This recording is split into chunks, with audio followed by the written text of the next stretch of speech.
ओम नमः शिवाय। हर हर महादेव।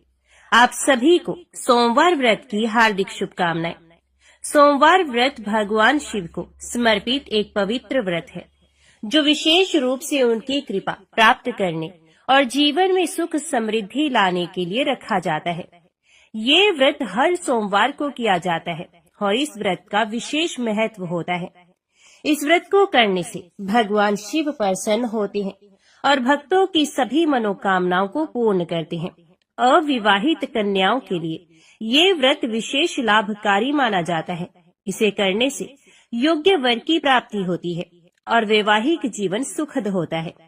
जो महिलाएं संतान प्राप्ति की इच्छा रखती हैं, उनके लिए यह व्रत बहुत फलदायी होता है। इस व्रत से आर्थिक तंगी दूर होती है और कर्ज से भी मुक्ति मिलती है। भगवान शिव को भोलेनाथ कहा जाता है। उनकी भक्ति से जीवन में शांति, स्वास्थ्य और सकारात्मक ऊर्जा प्राप्त होती है। सोमवार व्रत करने से जन्म जन्मांतर के पाप नष्ट होते हैं और व्यक्ति को मोक्ष की प्राप्ति होती है। यदि जीवन में कोई संकट या बाधा आ रही हो, तो सोमवार व्रत करने से सभी समस्याएं समाप्त हो जाती हैं। इस व्रत को करने के लिए प्रातः स्नान कर स्वच्छ वस्त्र धारण करें और व्रत का संकल्प लें। घर या शिव मंदिर में जाकर भगवान शिव का जल, दूध, दही, शहद, बेलपत्र और गंगा जल से अभिषेक करें। ओम नमः शिवाय मंत्र का जाप करें और शिव चालीसा का पाठ करें। दिन भर फलाहार करें और निराहार व्रत भी रखा जाता है। शाम के समय फिर से भगवान शिव की पूजा करें और सोमवार व्रत कथा को पढ़े अथवा सुने। शिव आरती करें और प्रसाद वितरण करें। अगले दिन प्रातः किसी ब्राह्मण या जरूरतमंद को भोजन कराकर व्रत का पारण करें। ये व्रत हर सोमवार किया जाता है या फिर 16 सोमवार तक लगातार यह व्रत करने से विशेष फल की प्राप्ति होती है। और श्रावण मास में किए जाने वाले सोमवार व्रत का भी विशेष महत्व होता है। सोमवार व्रत भगवान शिव की कृपा पाने और जीवन में सुख समृद्धि लाने का एक उत्तम साधन है। जो भी श्रद्धालु इसे श्रद्धा और भक्ति के साथ करता है, उसे भगवान शिव का आशीर्वाद प्राप्त होता है और उसके जीवन की सभी परेशानियां दूर हो जाती हैं। अभी सुनिए सोमवार की पौराणिक व्रत कथा। आर्याव्रत में चित्रवर्मा नाम से प्रसिद्ध एक राजा थे। वे दुष्टों को दंड देने के लिए यमराज के समान समझे जाते थे। वे धर्म मर्यादाओं के रक्षक, कुमार्गामी पुरुषों को दंड देकर राह पर लाने वाले, समस्त यज्ञों का अनुष्ठान करने वाले और शरणार्थियों की रक्षा करने में समर्थ थे। भगवान शिव और विष्णु में उनकी बड़ी भक्ति थी। राजा चित्रवर्मा ने अनेक परम पराक्रमी पुत्रों को पाकर अंत में एक सुंदर मुख वाली कन्या प्राप्त की। एक दिन राजा ने जातक के लक्षण जानने वाले श्रेष्ठ ब्राह्मणों को बुलाकर कन्या की जन्म कुंडली के अनुसार भावी फल पूछे। तब उन ब्राह्मणों में से एक बहुज्ञ विद्वान ने कहा, महाराज, यह आपकी कन्या सीमंतनी नाम से प्रसिद्ध होगी। ये उमा भगवती माता की भांति मांगलमयी, दमयंती की भांति परम सुंदरी, सरस्वती के समान सब कलाओं को जानने वाली तथा लक्ष्मी की भांति अत्यंत सद्गुणों से सुशोभित होगी।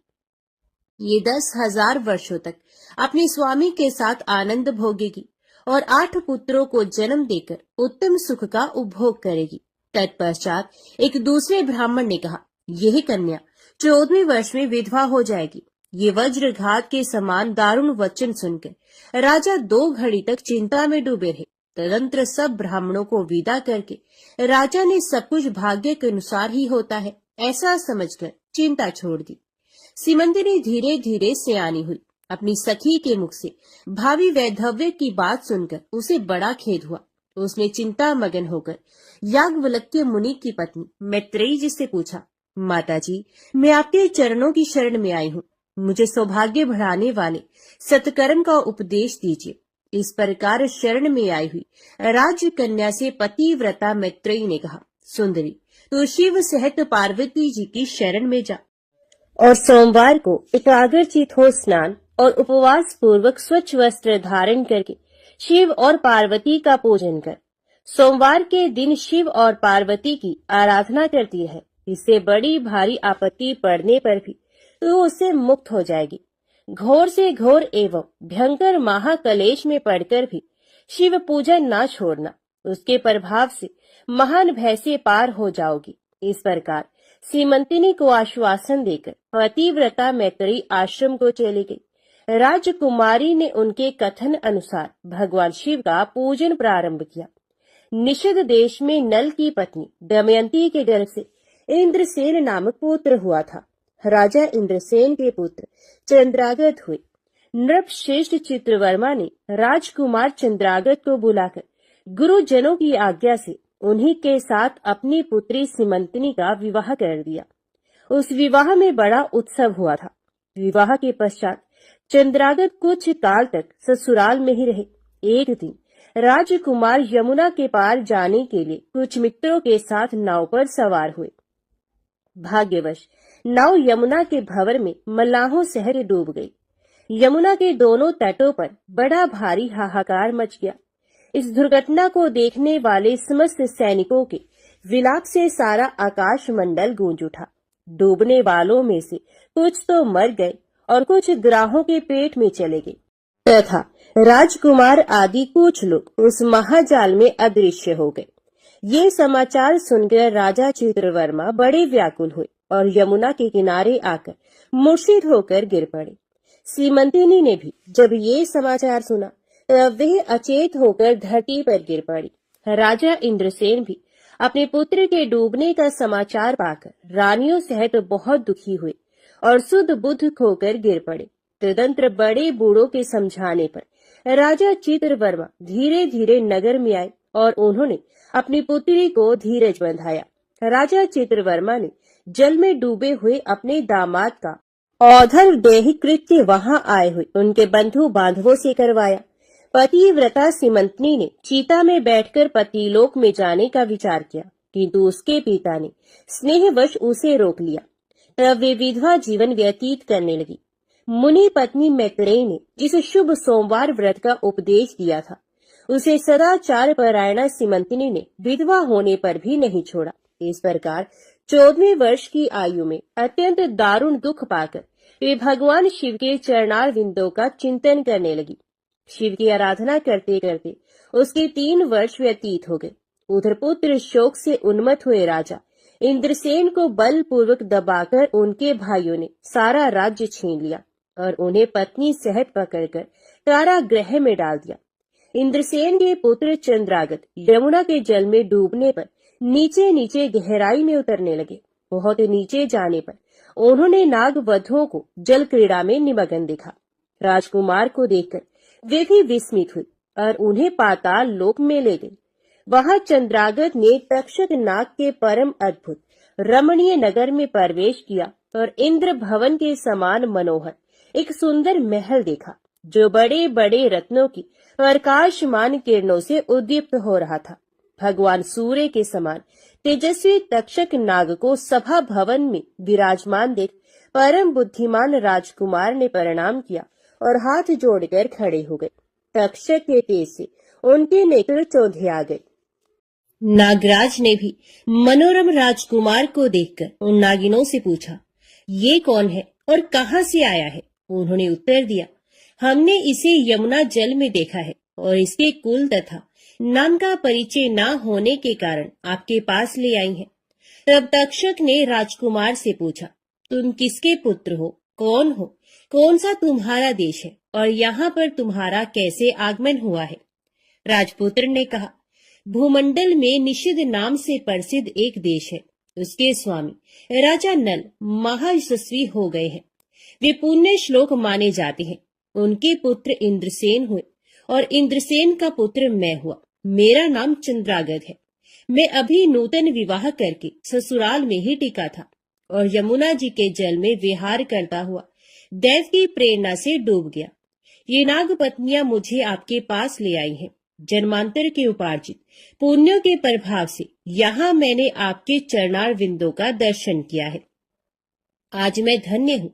मेरे माता पिता कृतार्थ हो गए, क्योंकि आपने दया करके मेरी ओर देखा और मुझसे वार्तालाप किया है। इस प्रकार अत्यंत मनोहर उदारतापूर्ण वचन सुनकर तक्षक ने कहा, राजकुमार, तुम भय न करो, धैर्य रखो और बताओ, तुम संपूर्ण देवताओं में किसकी पूजा करते हो? राजकुमार ने कहा, जो संपूर्ण देवों में महादेव कहे जाते हैं, उन्हें विश्वात्मा उमापति भगवान शिव की मैं पूजा करता हूँ, जो विधाता के भी विधाता, कारणों के भी कारण और तेजों में सर्वोत्कृष्ट तेज है। वे भगवान शिव मेरी परम गति है, जो अत्यंत निकट होकर भी पाप से दूषित चित्त वाले पुरुषों के लिए बहुत दूर है, तथा जिनके तेज की कोई सीमा नहीं, जो अग्नि, भूमि, वायु, जल और आकाश में भी स्थित है। ये विश्वात्मा भगवान सदाशिव हम सबके लिए परम पूजनीय है, जो संपूर्ण भूतों के साक्षी, सबकी आत्मा में स्थित रहने वाले परमेश्वर तथा निरंजन है। संपूर्ण संसार जिनकी इच्छा के अधीन है, मैं उन भगवान शिव की पूजा करता हूँ। ज्ञानी पुरुष जिन्हें एक आदि और पुराण पुरुष कहते हैं, गुणों के भेद से जिनमें भिन्नता की प्रतीति होती है, जिन्हें कोई तो क्षेत्रज्ञ, कोई तुरैय और कोई कूटस्थ कहते हैं, ये भगवान शिव मेरे परम आश्रय है, जो चैतन्यमय अचिंत्य तत्व है, जिनके तेज का कहीं अंत नहीं। श्रुति के नेति नेति वचनों से तद भिन्न समस्त वस्तुओं का बाध करके जिनके स्वरूप का निश्चय किया गया है, तथा आत्मज्ञानी पुरुषों के भी मन और वाणी की वृत्तियां जिनका स्पर्श नहीं कर पाती हैं, वे ही ये भगवान शिव मेरे परम पूजनीय हैं। जिनका प्रसाद पाकर साधु पुरुष अत्यंत उज्जवल इंद्रपद की भी अभिलाषा नहीं रखते, तथा कर्मों की अर्गला और काल चक्र को लांघकर निर्भय होकर विचरते हैं, वे भगवान शिव मेरी परम गति है। जिनकी स्मृति चांडाल की योनि में जन्म पाने वाले मनुष्यों के भी समस्त पाप रूपी रोगों का नाश करती है, तथा जिनका संपूर्ण रूप श्रुतियों के लिए भी ढूंढने योग्य है, उन्हीं भगवान शिव के उद्देश्य से मैं सदैव पूजा करता हूँ। देव नदी गंगा जिनके मस्तक पर स्थान पाकर सुशोभित होती है, भगवती जगदम्बिका जिनके अर्धांग में निवास करती है, तक्षक और वासुकी दोनों नागराज जिनके कानों के कुंडल हैं, वे चंद्रशेखर भगवान शिव मेरे परमाश्रय हैं। जिनके चरण कमल वेदों के शीर्ष स्थानीय उपनिषदों में गौरवान्वित होती है, वेदांत की श्रुति भी जिनके चरणार विंदों का गुणगान करती है, जिनका दिव्य स्वरूप सदा योगियों के हृदय में प्रकाशित होता है, तथा जिनकी सगुण मूर्ति संपूर्ण तत्वों का प्रकाश करने वाली है, गुणमयी सृष्टि पर विजय पाने वाले वे भगवान शंकर मेरे द्वारा पूजित होते हैं। राजकुमार की ये बात सुनकर तक्षक का चित्त प्रसन्न हो गया। उनके हृदय में महादेव जी के प्रति नूतन भक्ति भाव का उदय हो गया, और वे उनसे इस प्रकार बोले, राजेंद्र नंदन, तुम्हारा कल्याण हो। मैं तुम पर बहुत प्रसन्न हूँ, क्योंकि तुम बालक होकर भी सर्वोत्कृष्ट परात्पर शिव तत्व को जानते हो। देखो, ये रत्न में लोक है, ये मनोहर नेत्रों वाली युवतियां हैं, ये मनोवांछित कामना पूर्ण करने वाले कल्प वृक्ष है, तथा ये अमृत रूपी जल से भरी हुई बावलियां हैं। यहाँ मृत्यु का दारुण भय नहीं है, बुढ़ापा और रोग से यहाँ किसी को पीड़ा नहीं होती है। तुम इच्छा अनुसार यही रहो और यथा योग्य सुख भोगों का उपभोग करो। नागराज के ऐसा कहने पर राजकुमार हाथ जोड़कर बोले, नागराज, मैंने समय पर विवाह किया है। मेरी पत्नी उत्तम व्रत का पालन करने वाली और शिव पूजा परायणा है, और मैं अपने माता पिता का इकलौता पुत्र हूँ। वे सब लोग इस समय मुझे मरा हुआ मानकर महान शोक से घिर गए होंगे, अतः मुझे किसी प्रकार भी यहाँ अधिक समय तक नहीं ठहरना चाहिए। आप कृपा करके मुझे उसी मनुष्यलोक में पुनः पहुंचा दे। नागराज तक्षक ने कहा, राजकुमार, तुम जब जब मेरी याद करोगे तब तब तुम्हारे सामने प्रकट हो जाऊंगा। ऐसा कहकर उन्होंने राजकुमार को एक सुंदर अश्व भेंट किया, जो इच्छा के अनुसार चलने वाला था। अनेक प्रकार के द्वीपों, समुद्रों और लोकों में उसकी अप्रतिहत गति थी। इसके सिवा उन्हें रत्न में आभूषण, दिव्य वस्त्र एवं दिव्य अलंकार भेंट किए। उनकी सहायता के लिए सारी व्यवस्था करने के पश्चात तक्षक ने जाओ कहकर प्रेम पूर्वक उन्हें विदा किया। चंद्रांगद उस घोड़े पर सवार हो निकले और थोड़ी ही देर में यमुना के जल से बाहर आकर उस दिव्य अश्व पर चढ़े हुए नदी के रमणीय तट पर घूमने लगी। इसी समय पतिव्रता सीमंतनी अपनी सखियों से घिरी हुई वहां स्नान करने के लिए आई। उसने यमुना के तट पर मनुष्य रूपधारी नाग कुमार के साथ भ्रमण करते हुए राजकुमार चंद्रागत को देखा।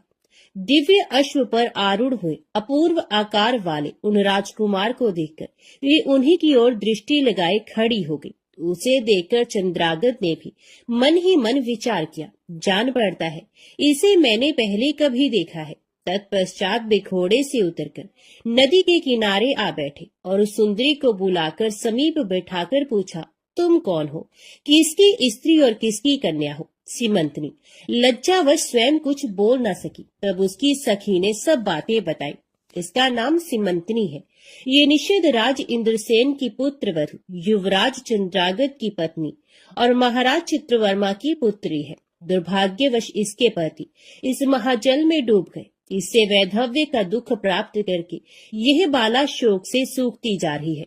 अत्यंत प्रबल शोक में ही इसने 3 वर्ष व्यतीत किए हैं। आज सोमवार है, इसलिए यहाँ यमुना जी के स्नान करने के लिए आई है। इसके ससुर का राज्य भी शत्रु ने छीन लिया है, बलपूर्वक उस पर अधिकार जमा लिया है और वे महाराज अपनी पत्नी के साथ उनकी कैद में पड़े हैं। ये सब होने पर भी ये निर्मल अंतकरण वाली सदाचार परायणा राजकुमारी प्रति सोमवार को अत्यंत भक्ति भाव के साथ पार्वती सहित महादेव जी की पूजा करती है। उत्तम व्रत का पालन करने वाली सीमंतनी ने अपनी सखी के मुख से सब बातें कहलवाकर स्वयं ही राजकुमार से पूछा, आप कौन है?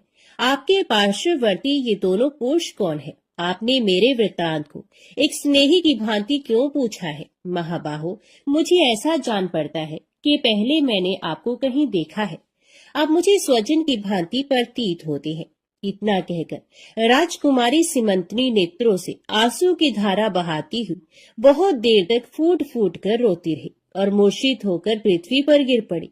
अपनी प्रियतमा के शोक का कारण सुनकर चंद्रागत भी शोक से व्याकुल हो 2 घड़ी तक चुपचाप बैठे रहे। तदंतर सीमंतनी उठकर राजकुमार की ओर बारंबार निहारने लगी। उसने पहले देखे हुए अंग चिन्हों, स्वर आदि लक्षणों, अवस्था के प्रमाण तथा रूप रंग आदि की परीक्षा करके ये निश्चय किया कि ये अवश्य ही मेरे पति हैं, क्योंकि मेरा हृदय प्रेम से अधीर होकर इन्हीं में अनुरक्त हुआ है। परंतु क्या मुझ अभागिनी को अपने मरे हुए पति का दर्शन हो सकता है?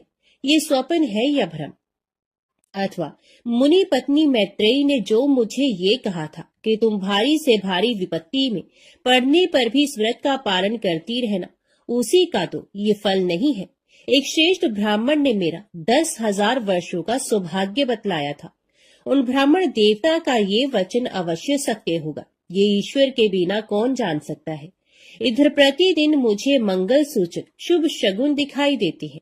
पार्वती देवी के प्राणनाथ भगवान शिव के प्रसन्न होने पर देहधारियों के लिए कौन सी वस्तु दुर्लभ हो सकती है।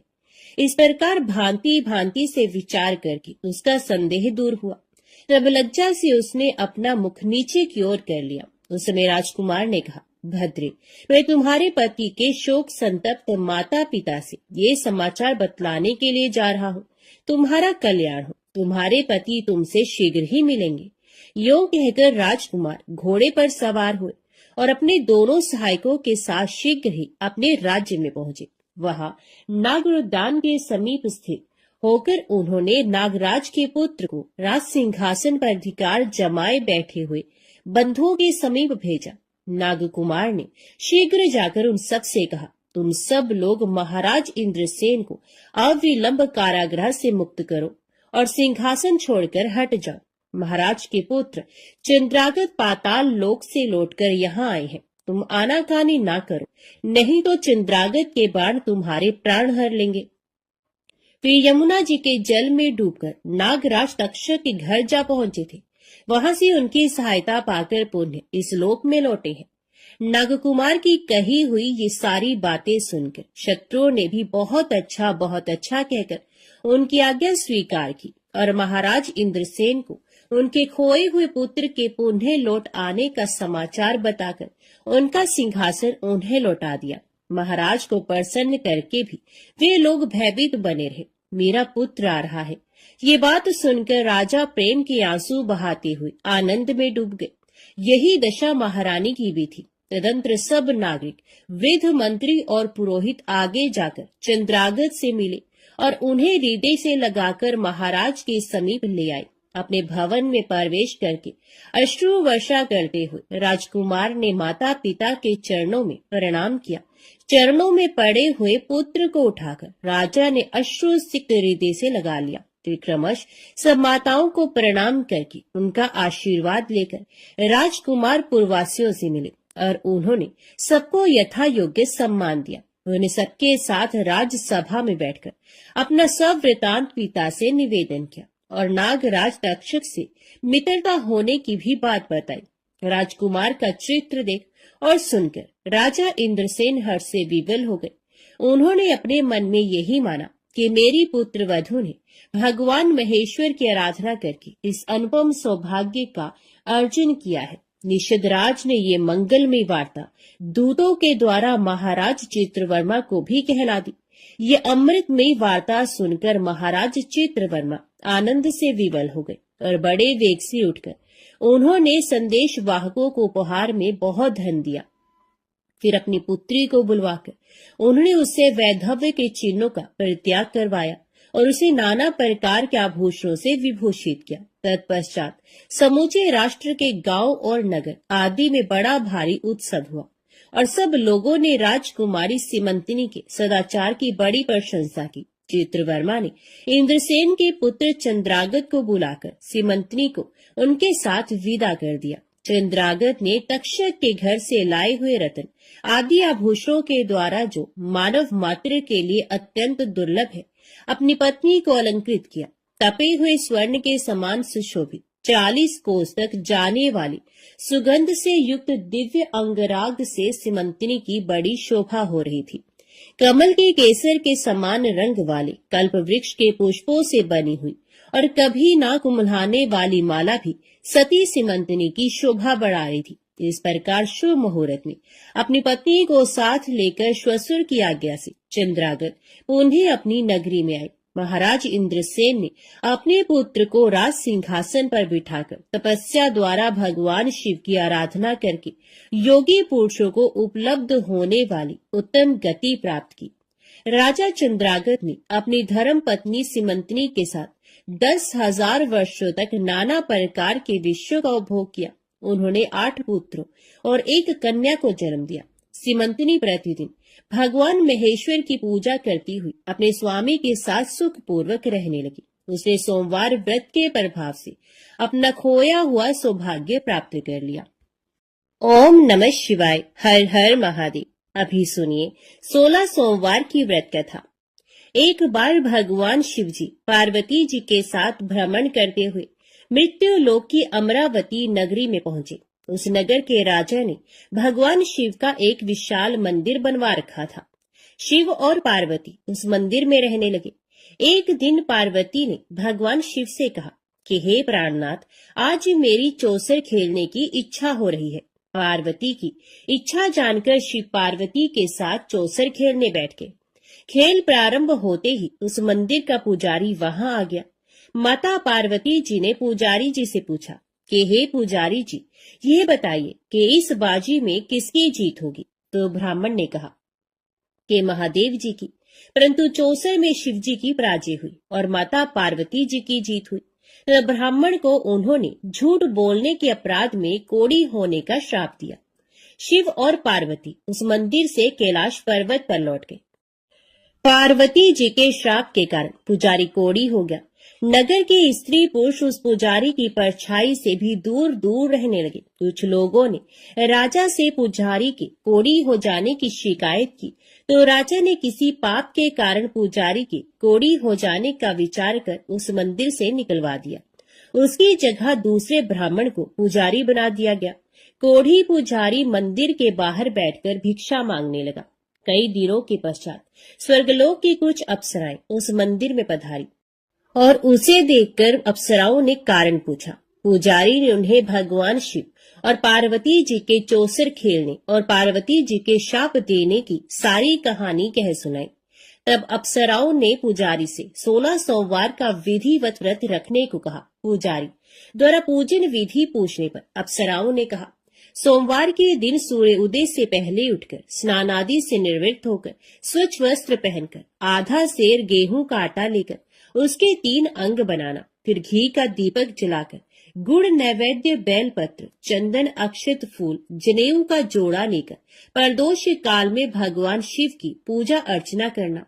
पूजा के बाद 3 अंगों में एक अंग भगवान शिव को अर्पण करके एक आप ग्रहण करना। शेष 2 अंगों को भगवान का प्रसाद मानकर वहां उपस्थित स्त्री पुरुषों और बच्चों को बांट देना। इस तरह व्रत करते हुए जब 16 सोमवार बीत जाए तो 17वें सोमवार को 1 पाव आटे की बाटी बनाकर उसमें घी और गुड़ मिलाकर चूरमा बनाना, फिर भगवान शिव को भोग लगाकर वहां उपस्थित स्त्री पुरुष और बच्चों को प्रसाद बांट देना। इस तरह 16 सोमवार व्रत करने और व्रत कथा को सुनने से भगवान शिव तुम्हारी कोढ़ को नष्ट करके तुम्हारी सभी मनोकामनाएं पूरी कर देंगे। इतना कहकर अप्सराएं स्वर्गलोक को चली गई। पुजारी ने अप्सराओं के कथन अनुसार 16 सोमवार का विधिवत व्रत किया। फलस्वरूप भगवान शिव की अनुकंपा से उसका कोढ़ नष्ट हो गया। राजा ने उसे फिर मंदिर का पुजारी बना दिया और वह मंदिर में भगवान शिव की पूजा करता आनंद से जीवन व्यतीत करने लगा। कुछ दिनों के बाद पुनः पृथ्वी का भ्रमण करते हुए भगवान शिव और पार्वती उस मंदिर में पधारे। स्वस्थ पुजारी को देखकर पार्वती ने आश्चर्य से उसके रोग मुक्त होने का कारण पूछा, तो पुजारी ने उन्हें 16 सोमवार व्रत करने की सारी कथा कह सुनाई। पार्वती जी भी व्रत की बात सुनकर बहुत प्रसन्न हुई और उन्होंने पुजारी से उसकी विधि पूछकर स्वयं 16 सोमवार का व्रत प्रारंभ किया। पार्वती जी उन दिनों अपने पुत्र कार्तिकेय के नाराज होकर दूर चले जाने से बहुत चिंतित रहती थी। वे कार्तिकेय को लौटा लाने के अनेक उपाय कर चुकी थी, लेकिन कार्तिकेय लौटकर उनके पास नहीं आ रहे थे। 16 सोमवार का व्रत करते हुए पार्वती ने भगवान शिव से कार्तिकेय के लौटने की मनोकामना की। व्रत समापन के तीसरे दिन सचमुच कार्तिकेय वापस लौट आए। कार्तिकेय ने अपने हृदय परिवर्तन के संबंध में पार्वती जी से पूछा, हे माता, आपने ऐसा कौन सा उपाय किया था जिससे मेरा क्रोध नष्ट हो गया और मैं वापस लौट आया? तब पार्वती जी ने कार्तिकेय को 16 सोमवार के व्रत की कथा कह सुनाई। कार्तिकेय अपने एक ब्राह्मण मित्र ब्रह्मदत्त के परदेश चले जाने से बहुत दुखी थे। उसको वापस लौटाने के लिए कार्तिकेय ने 16 सोमवार का व्रत करते हुए ब्रह्मदत्त के वापस लौट आने की कामना प्रकट की। व्रत के समापन के कुछ दिनों के बाद मित्र लौट आया। ब्राह्मण ने कार्तिकेय से कहा, प्रिय मित्र, तुमने ऐसा कौन सा उपाय किया जिससे परदेश में मेरे विचार एकदम परिवर्तित हो गए और मैं तुम्हारा स्मरण करते हुए लौट आया। कार्तिकेय ने अपने मित्र को भी 16 सोमवार के व्रत की कथा विधि सुनाई। ब्राह्मण मित्र व्रत के बारे में सुनकर बहुत खुश हुआ और उसने भी व्रत किया। 16 सोमवार व्रत का समापन करने के बाद ब्रह्मदत्त विदेश यात्रा पर निकला। वह नगर के राजा हर्षवर्धन की बेटी राजकुमारी गुंजन का स्वयंवर हो रहा था। वहां के राजा ने प्रतिज्ञा की थी कि एक हथिनी यह माला जिसके गले में डालेगी वे अपनी पुत्री का विवाह उसी से करेगा। ब्राह्मण भी उत्सुकतावश महल में चला गया। वहां कई राज्यों के राजकुमार बैठे थे। तभी एक सजी धजी हथिनी सूंड में जयमाला लिए वहां आई। हथिनी ने ब्राह्मण के गले में जयमाला डाल दी। फलस्वरूप राजकुमारी का विवाह ब्राह्मण से हो गया। एक दिन उसकी पत्नी ने पूछा, हे प्राणनाथ, आपने कौन सा शुभ कार्य किया था जो उस हथिनी ने राजकुमारों को छोड़कर आपके गले में जयमाला डाल दी? ब्राह्मण ने 16 सोमवार व्रत की विधि बताई। अपने पति से 16 सोमवार का महत्व जानकर राजकुमारी ने पुत्र की इच्छा से 16 सोमवार का व्रत किया। निश्चित समय पर भगवान शिव की अनुकंपा से राजकुमारी के एक सुंदर, सुशील व स्वस्थ पुत्र पैदा हुआ। पुत्र का नामकरण गोपाल के रूप में हुआ। बड़ा होने पर पुत्र गोपाल ने भी माँ से एक दिन प्रश्न किया कि मैंने तुम्हारे ही घर में जन्म लिया, इसका क्या कारण है? माता गुंजन ने पुत्र को 16 सोमवार व्रत की जानकारी दी। व्रत का महत्व जानकर गोपाल ने भी व्रत करने का संकल्प किया। गोपाल जब 16 वर्ष का हुआ तो उसने राज्य पाने की इच्छा से 16 सोमवार का विधिवत व्रत किया। व्रत समापन के बाद गोपाल घूमने के लिए समीप के नगर में गया। वहां के वृद्ध राजा ने गोपाल को पसंद किया और बहुत धूमधाम से अपनी पुत्री राजकुमारी मंगला का विवाह गोपाल के साथ कर दिया। 16 सोमवार के व्रत करने से गोपाल महल में पहुंचकर आनंद से रहने लगा। 2 वर्ष बाद वृद्ध राजा का निधन हो गया तो गोपाल को उस नगर का राजा बना दिया गया। इस तरह 16 सोमवार व्रत करने से गोपाल की राज्य पाने की इच्छा पूर्ण हुई। राजा बनने के बाद भी वे विधिवत 16 सोमवार का व्रत करता रहा। व्रत के समापन पर 17वें सोमवार को गोपाल ने अपनी पत्नी मंगला से कहा कि व्रत की सारी सामग्री लेकर वे समीप के शिव मंदिर में पहुंचे। पति की आज्ञा का उल्लंघन करके सेवकों द्वारा पूजा की सामग्री मंदिर में भेज दी, स्वयं मंदिर नहीं गई। जब राजा ने भगवान शिव की पूजा पूरी की तो आकाशवाणी हुई, हे राजन, तेरी रानी ने 16 सोमवार व्रत का अनादर किया है, सो रानी को महल से निकाल दे, नहीं तो तेरा सब वैभव नष्ट हो जाएगा। आकाशवाणी सुनकर उसने तुरंत महल में पहुंचकर अपने सैनिकों को आदेश दिया कि रानी को दूर किसी नगर में छोड़ाओ। सैनिकों ने राजा की आज्ञा का पालन करते हुए उसे तत्काल घर से निकाल दिया। रानी भूखी प्यासी उस नगर में भटकने लगी। रानी को उस नगर में एक बुढ़िया मिली। ये बुढ़िया सूत काट कर बाजार बेचने जा रही थी, लेकिन इस बुढ़िया से सूत उठ नहीं रहा था। बुढ़िया ने रानी से कहा, बेटी, यदि तुम मेरा सूत उठाकर बाजार तक पहुंचा दो और सूत बेचने में मेरी मदद करो तो मैं तुम्हें धन दूंगी। रानी ने बुढ़िया की बात मान ली, लेकिन जैसे ही रानी ने सूत की गठरी को हाथ लगाया तभी जोर की आंधी चली और गठरी खुल जाने से सारा सूत आंधी में उड़ गया। बुढ़िया ने उसे फटकार कर भगा दिया।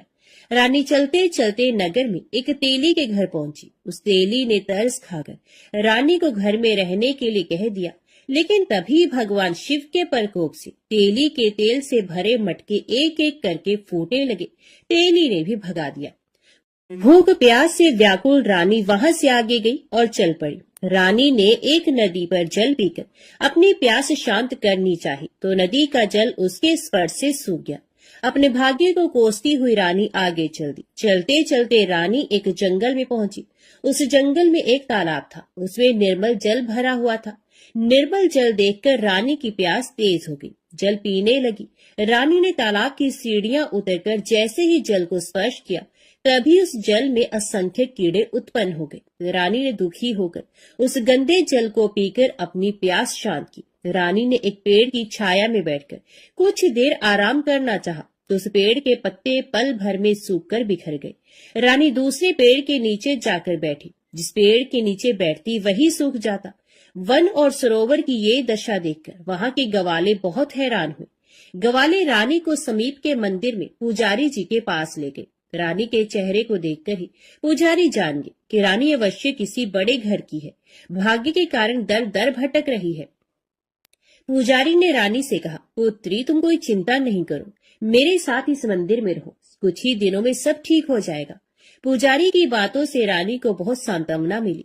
रानी उस मंदिर में रहने लगी। रानी भोजन बनाती तो सब्जी जल जाती, आटे में कीड़े पड़ जाते, जल से बदबू आने लगती। पुजारी भी रानी के दुर्भाग्य से बहुत चिंतित होते हुए बोली, हे पुत्री, अवश्य ही तुझसे कोई अनुचित काम हुआ है जिसके कारण देवता तुझसे नाराज है और उनकी नाराजगी के कारण ही तुम्हारी ये दशा हुई है। पुजारी की बात सुनकर रानी ने अपने पति के आदेश पर मंदिर में न जाकर शिव की पूजा नहीं करने की सारी कथा कह सुनाई। तो पुजारी ने कहा, अब तुम कोई चिंता मत करो, कल सोमवार है और कल से तुम 16 सोमवार के व्रत करना शुरू कर दो। भगवान शिव अवश्य तुम्हारे दोषों को क्षमा कर देंगे। पुजारी की बात मानकर रानी ने 16 सोमवार के व्रत प्रारंभ कर दिए। रानी सोमवार का व्रत करके शिव की विधिवत पूजा अर्चना की और व्रत कथा सुनने लगी। जब रानी ने 17वें सोमवार को विधिवत व्रत का समापन किया तो उधर उसके पति राजा के मन में रानी की याद आई। राजा ने तुरंत अपने सैनिकों को रानी को ढूंढकर लाने के लिए भेजा। रानी को ढूंढते हुए सैनिक मंदिर में पहुंचे और रानी से लौटकर चलने के लिए कहा। पुजारी ने सैनिकों से मना कर दिया और सैनिक निराश होकर लौट गए। उन्होंने लौटकर राजा को सारी बात बताई। राजा स्वयं उस मंदिर में पुजारी के पास पहुंचे और रानी को महल से निकाल देने के कारण पुजारी जी से क्षमा मांगी। पुजारी जी ने राजा से कहा, ये सब भगवान शिव के प्रकोप के कारण हुआ है। इतना कहकर रानी को विदा किया। राजा के साथ रानी महल में पहुंची। महल में बहुत खुशियां मनाई गई। पूरे नगर को सजाया गया। राजा ने ब्राह्मणों को अन्न, वस्त्र और धन का दान किया। नगर में निर्धनों को वस्त्र बांटे गए। रानी 16 सोमवार का व्रत करते हुए महल में आनंद पूर्वक रहने लगी। भगवान शिव की अनुकंपा से उसके जीवन में सुख ही सुख भर गए। 16 सोमवार के व्रत करने और कथा सुनने से मनुष्य की सभी मनोकामनाएं पूर्ण होती हैं और जीवन में किसी तरह की कमी नहीं होती है। स्त्री पुरुष आनंद पूर्वक जीवन यापन करते हुए मोक्ष को प्राप्त होती है। ओम नमः शिवाय। हर हर महादेव। अभी सुनिए शिव चालीसा पाठ। श्री गणेश गिरजा सुवन, मंगल मूल सुजान, कहत अयोध्या दास तुम, देहु अभय वरदान। जय गिरजापति दीन दयाला, सदा करत संतन प्रतिपाला। भाल चंद्रमा सोहत नीके, कानन कुंडल नाग फनीके। अंग गौर शिरगंग बहाय, मुंड माल तन छारे लगाए। वस्त्र खाल बागंबर सोहे, छवि को देख नाग मुनि मोहे। मैना मातु की होए दुलारी, बाम अंग सोहत शव न्यारी।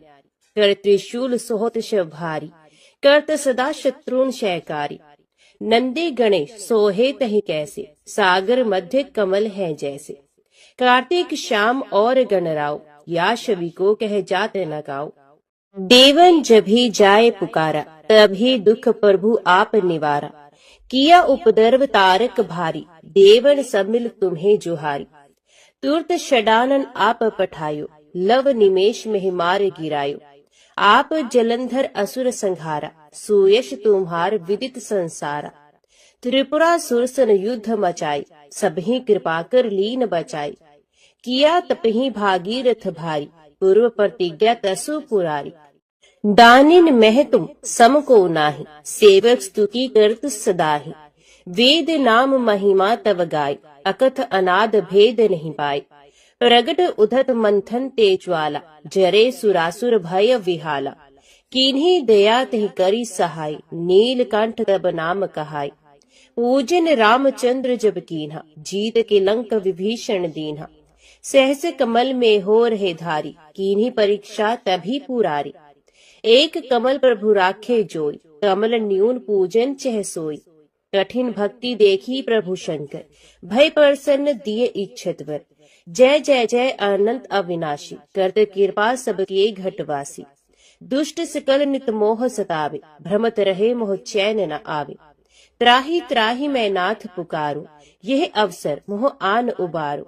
लै त्रिशूल शत्रुन को मारो, संकट से मोह आन उबारो। माता पिता भ्राता सब कोई, संकट में पूछत नहीं कोई। स्वामी एक है आस तुम्हारी, आय हरो अब संकट भारी। धन निर्धन को देत सदाही, जो कोई जांचे वो फल पाही। स्तुति कह विधि करो तुम्हारी, शंभो नाथ अब चूक हमारी। शंकर हो संकट के नाशन, मंगल कारण विघ्न विनाशन। योगी यतमुन ध्यान लगावे, नारद शारद शीश नवावे। नमो नमो जय नमो शिवाय, सुर ब्रह्मादिक पार न पाए। जो ये पाठ करे मन लाई, तापर होत है शंभु सहाय।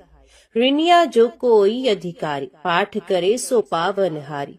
पुत्रहीन कर इच्छा कोई, निश्चय शिव परसाते ही होय। पंडित त्रयोदशी को लावे, ध्यान पूर्वक होम करावे। त्रयोदशी व्रत करे हमेशा, तन ही ताके रहे कलेशा। धूप दीप नैवेद्य चढ़ावे, शंकर सम्मुख पाठ सुनावे। जन्म जन्म के पाप नसावे, अंतरवास शिवपुर में जावे। कहे अयोध्या आस तुम्हारी, जान सकल दुख हरी हमारी। नित्य नेम कर प्रात ही, पाठ करो चालीसा। तुम मेरी मनोकामना पूर्ण करो जगदीश।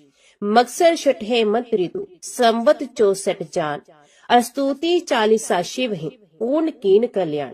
ओम नमः शिवाय। हर हर महादेव। अभी सुनते हैं भगवान भोलेनाथ की आरती। जय शिव ओंकारा, प्रभु जय शिव ओंकारा।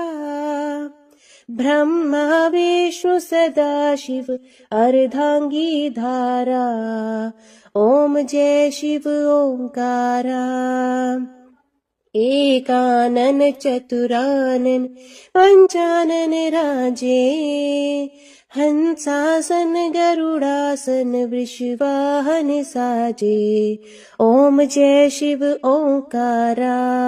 दो भुज चार चतुर्भुज, 10 भुज अति सोहे, त्रिगुण रूप निरखता त्रिभुवन जन मोहे। ओम जय शिव ओंकारा। अक्षमाला बनमाला रुंडमाला धारी, चंदन मृग मद सोहे भाले शशिधारी। ओम जय शिव ओंकारा। श्वेतांबर पीतांबर बाघांबर हंगे, सनकादिक गरुणादिक भूतादिक संगे। ओम जय शिव ओंकारा। करके मध्य कमंडलू चक्र त्रिशूल धरता, जग करता जग भरता जग संहार करता। ओम जय शिव ओंकारा। ब्रह्मा विष्णु सदा शिव जानत अविवेका, प्रणवाक्षर मध्य ये तीनों एका। ओम जय शिव ओंकारा। काशी में विश्वनाथ विराजत नंदी ब्रह्मचारी, नित उठ भोग लगावत महिमा अति भारी। ओम जय शिव ओंकारा।